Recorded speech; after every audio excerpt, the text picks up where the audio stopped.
Thanks for checking out the Brad and John Show podcast. This segment of the show is brought to you by John Combest's book, Stalking, Harassment, Internet Trolling, A Guide to Recovering and Rebuilding After Online Attacks.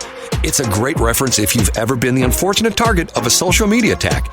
It's available on Amazon. Just search John Combest. That's C-O-M-B-E-S-T, John Combest, and the book will show up in your search results. Now it's time for another segment of the Brad and John Show. Can you handle it?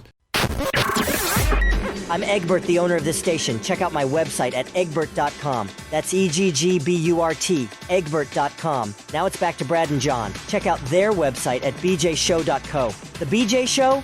Come on, guys. Anyway, here's B and J. You know, that's why Egbert is the boss. He gets it right every time. He never messes up bjshow.co, unlike me, who struggles with that still to this day. What, after what, 3 months or something like that? Isn't it coming up in 3 months? 50 full episodes, and now we're on number 51. This is the Willie McGee episode, number 51, Brad. Mr. Baseball reference.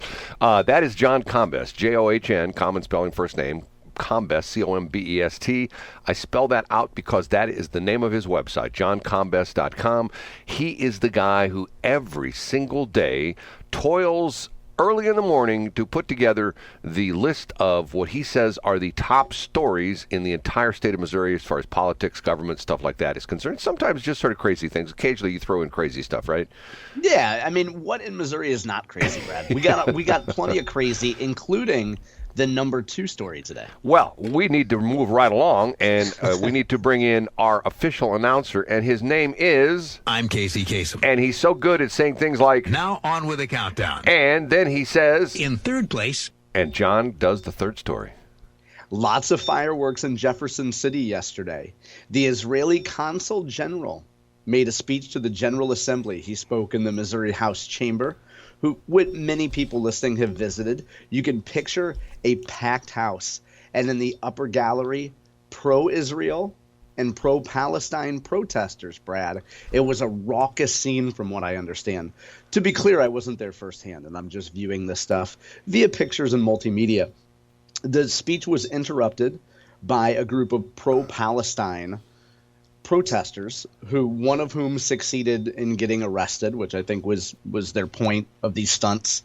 And later on in the day, the AIPAC, which is the American Israel Public Affairs Council, you could think of them as a political action committee, kind of a lobbying group, a group dedicated to promoting Israel here in the United States and American-Israel relations, hosted a fundraiser. The golden nugget that you will see if you go to the Columbia Missourian coverage that's on johncombest.com today, you'll see a picture of a pro-Palestinian protester attacking Jay Ashcroft. Physically attacking Jay Ashcroft? Physically? Yeah. He's doing some sort of it looks like, I don't even know how to describe it. I don't know if you could describe it as a tackle, somewhere between a tackle and a push. It's a still photograph. Whoa. Hold on a minute. This guy physically put hands on Jay Ashcroft, the Secretary of the State? Yeah, and then the next photo is the protester laying face down being arrested. I would say so. You don't go to Jefferson City and screw with the top elected officials. I mean, like, let's do it this way.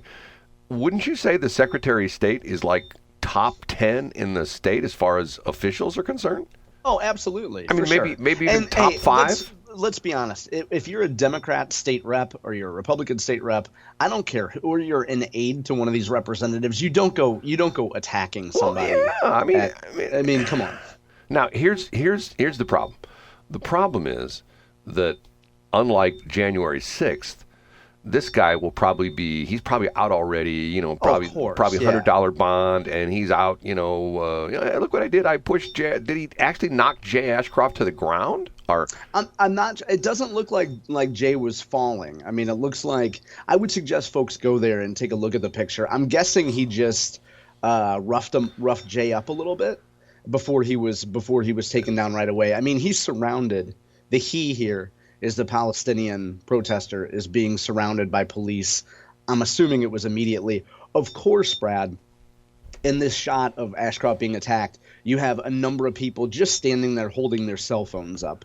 And you can imagine they were cheering or offering some sort of play-by-play and color commentary at the time. Cheering or being upset, right? I mean, you said it was equal. It was like half pro and half con protesters, well, right? outside of this fundraiser, though, you could imagine that the folks who were pro-Israel are inside the fundraiser. Oh, this was they were getting at Ashcroft when he was walking into the fundraiser. Well, hold. This was at the fundraiser. This was not at the state capitol. Correct. It's not at the state capitol. This is the APAC reception. Okay, what building was that? Do you know?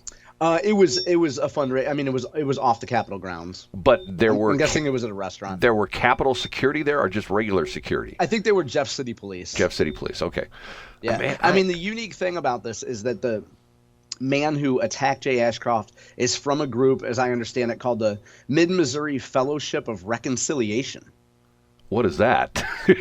Well, I mean, they're the coordinators of the protests, and they clearly believe in fellowship and reconciliation. And what says reconciliation more than tackling somebody who you presume disagrees with you? Yeah, you reconcile things. He's a buddy. Hey, buddy, you want to take this reconciliation out in the parking lot? That's what they say, right? I mean, we've all done a little reconciliation in our lives, haven't we, Brad? But hopefully, it hasn't turned violent. It might have turned physical when we're reconciling, but that's a completely different show. Is it time for number 2? It is. Up a notch to number 2.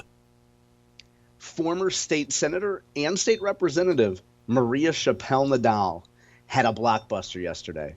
She is entering the 1st Congressional District Democratic primary, and she will run against squad member Cori Bush and St. Louis County prosecuting attorney Wesley Bell in the Democratic primary. So it is now at least a 3-way dance for the 1st Congressional District. And there'll be more, don't you think? Yeah, there will definitely be more. So everybody at this point, political prognosticators and even provocateurs, are attempting to break down what Maria Chappelle-Nadal's entrance into this race, who it hurts more, who it helps.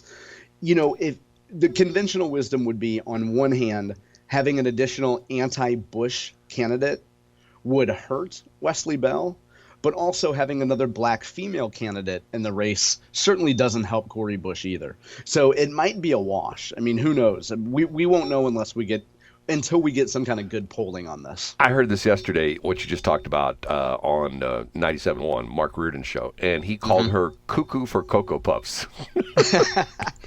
She has been known for, I think the best way to describe her over the years would be colorful. Yeah. And, she described what the funniest line that she had. She described Wesley, I can't even say it without laughing. She described Wesley Bell as a Republican plant. Now, you can say a lot of things about Wesley Bell, and Republicans certainly have, but calling him a Republican plant is far from accurate. In other words, she's essentially saying, and let's decode that. Yeah. She's essentially saying he's an Oreo. Is that what essentially she's saying? Yeah, you could say that. I haven't heard that in a while, Brad. Well, but yes, you could say. And for folks who don't know, should we explain it? Well, black on the outside, white on the inside. And the idea being I think that's what she's getting at. Right. The sad part of it is it's the same accusation they lob at like Clarence Thomas and people like that. Right. That they're really not black, that they're really white. And I'm going, okay, hold on a minute. Well, maybe that's what she's saying, or maybe she's just saying that he is a Republican and he was planted in this race to be a Trojan horse, so to speak, and get elected and push conservative ideas. Not that I'm an expert on Wesley Bell, but his past, conduct before he was even the prosecuting attorney, I would say he has firmly planted the Democratic Party. Wouldn't you say that? Yeah, I mean, I don't think, and Republican groups for a long time have, and even some Democrats have tied him to some George Soros-funded organizations that work with, Soros people would say that they work at educating and advocating for progressive prosecutors, whatever, new approaches on crime. But yeah, I mean, it's certainly a stretch to call him a Republican plant. But you know what? When you're running against an incumbent and you have another qualified candidate in the race, you got to say something interesting. You can't go out there and just talk about policy, Brad. We have a new standard that we need to enact here, especially after yesterday. We have a new standard that if Bill Eigel invited that person to their fundraiser, would they show up? So well, I think Maria would, and I think she would want to grab the microphone. I think she would want to put people in their place. I think she would want to give them a dissertation, and in fact, she might have something in common with them as it relates to Weldon Spring and accountability for uranium pollution. I mean, Maria Chappelle-Nadal was on top of that a long time before many people were. Oh, yeah. And matter of fact, I don't know if, we've talked about this in the show briefly. I guess it was a couple of weeks ago, I took the little shortcut. I was up in North County, and I came down Lindbergh, and I thought to myself, I'm going to go on McDonald between Lindbergh and essentially Brown or 170, whatever you want to call it. It takes you to McDonald. Technically, sort of sloops around the airport, but you can just keep going. Sort of, you take a little dog leg to the left there, and you end up at airport, and you get on a 170. But they're still digging up there. That's the original site of all the uranium pollution, all the radioactive stuff, and they're still digging. I mean, they've never stopped. And that's where you get the top quality soil for your garden, don't you, Brad? You demand only uranium-laced soil. Only uranium-laced soil. Okay, now, and it's time for... The number one. And here we go, the number one. It's the biggest news of the day, but yet the least surprising. And that is on the Mayorkas impeachment vote yesterday. The Missouri congressional delegation split along partisan lines. So as you might expect, Republicans voted for impeachment and Democrats voted against.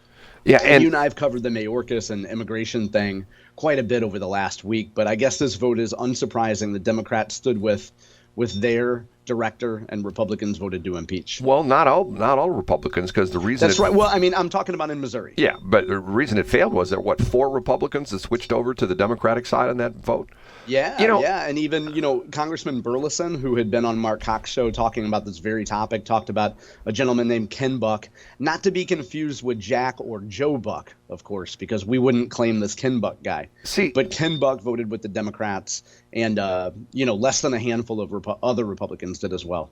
And you know what Casey says about that? What does he say? Here they are. No, that's not wrong button. Hold on a minute. Now on with the countdown. Okay, we're done with the countdown. No, the crazy thing about that is that, and the mayor, I can never, give me the guy's name again. I can never. Mayorkas, okay. How in the world, on numerous occasions, can you stand in front of a congressional committee, and when you're asked if the border is secure, he can say the border is secure? That would be like taking the police chief or the mayor of Tashara Jones to a congressional hearing and say, Mayor Jones, is the city of St. Louis crime-free? Yes, the city of St. Louis is crime-free. People go, what? You know what I mean? Yeah. Well, but the mayor of St. Louis doesn't have to say that. She just has to say crime is decelerating, Brad. Crime is down. Clearly you haven't been paying attention to the news because it's a very safe place to go now. Interesting situation. Speaking of that and cities and crime, did you hear what happened in California yesterday? No, what happened? The governor, who some people still say he's just hanging around, getting ready to jump into the presidential election because of the fact that, he's hoping that Biden will one day wake up and go, I don't want to run for president anymore. Anyway, the governor, Mr. Hairdo, essentially is sending like 400 California Highway Patrol troopers to Oakland because... Oh, wow. Because of crime? I'm guessing because of crime? Well, the story last week was, yes, because of crime. The story last week was that, what is it, the Walgreens? No, it was the Denny's and the In-N-Out Burger. In the history of In-N-Out Burger, and if you've never been to the West Coast, or at least close to the West Coast, and had In-N-Out Burger, it's really good stuff. So good. It's really, the French fries are literally, they bring, it's like in the old days of McDonald's. In McDonald's in the old days, they had a machine that they actually took potatoes, and they chopped up the potatoes, and they made them in the shoestrings, and then they fried them right there, and they were like so good. And that's the way the In-N-Out fries are. So in the history of In-N-Out, they've never closed the store until last month when they closed the one in Oakland because... Is it crime? Oh, yeah. Yeah, I'm sure. And then they closed the Denny's, which have been there a long time, and it's gotten to the point where the crime statistics are just like in 1 year, car thefts have gone up like 45% in 1 year. And trust me, the year before, car thefts were high, and it gotten to the point where there's certain areas of Oakland where there are businesses, they tell the employees, do not leave the building for lunch. Bring your own lunch. You're safer to stay in the building. Now, yeah, I'm sure. And I mean, on one hand, it's like any area like that. You feel for people who don't have the means to leave, and you especially feel for children who are raised in that environment.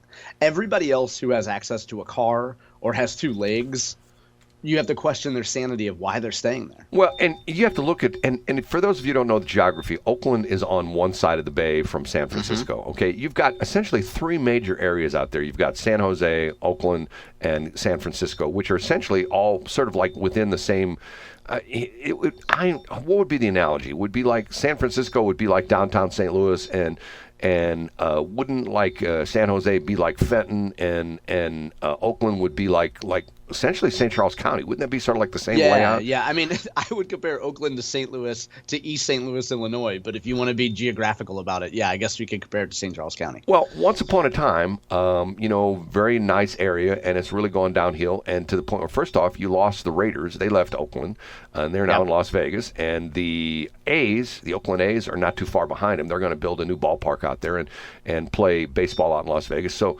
you think we have problems with losing two NFL teams, the Cardinals and then the Rams. They lost both. Is there a basketball team in Oakland? I don't think there is. Is there? No. The Golden State Warriors? They don't have Golden State plays in Sacramento. That's what I thought. Okay, and which I'm not a basketball Which fan. is the team that plays in San Francisco? Is that the Yeah, let me look. I'm guessing Golden State plays in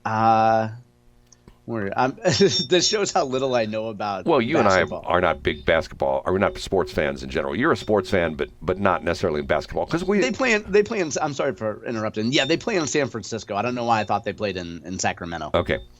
The Kings play in Sacramento. Sacramento Kings. That's right. Okay. Interesting stuff. Okay, that's the top three. And next break, should we talk about Tracy? Yeah, if you want to, we should, for sure. I don't see why we wouldn't. We're getting some increased, and part of it is maybe this is unintended, but part of it is apparently they're paying attention to John's social media posts, and they're paying attention to me talking about them on the air, because I'm going like, I don't quite understand this whole thing. Once again, I'm to the point where, it's funny. I read something yesterday. Once again, me being the YouTube guy, and I can't remember which one of these car guys I follow. I follow these car guys. And one of the comments was made in the comments section. I think it's great how he cross-promotes his competing YouTube channels. And that's what I say all the time. Yeah. I say, look, you want to hear a guy who's wound a little bit too tight at times, and that's Jamie Allman. Go listen to Jamie Allman. And it's great, and you're going to be entertained, and yes, you're going to love it. He's great. He's fantastic. You want to have a guy who is like Mr. on top of things and always sounds like he's a friendly kind of guy, never seems like he gets mad at anybody. That's Mark Cox. You know what I'm saying? I mean, once again, these are people who are right now on the air. If you're driving around in your car or listening online, you can punch a button away from us and go to them and say, well, these guys are better than Brad and John. Right. And I have in the next break we'll talk about this. I think this just has a lot to do with personal, and I'm not talking about Tracy necessarily, but we can get into that, of personal and professional insecurity. If you're so worried about what somebody else is doing, or that somebody else might be criticizing you, I think that says a lot about your own view of yourself. Yeah, I guess. Okay, we'll take a break at 7:21. Thanks for checking out the Brad and John Show podcast. This segment of the show is brought to you by John Combest's book, Stalking, Harassment, Internet Trolling, A Guide to Recovering and Rebuilding After Online Attacks. It's a great reference if you've ever been the unfortunate target of a social media attack. It's available on Amazon. Just search John Combest. That's Combest, John Combest, and the book will show up in your search results. Now it's time for another segment of the Brad and John Show. Can you handle it?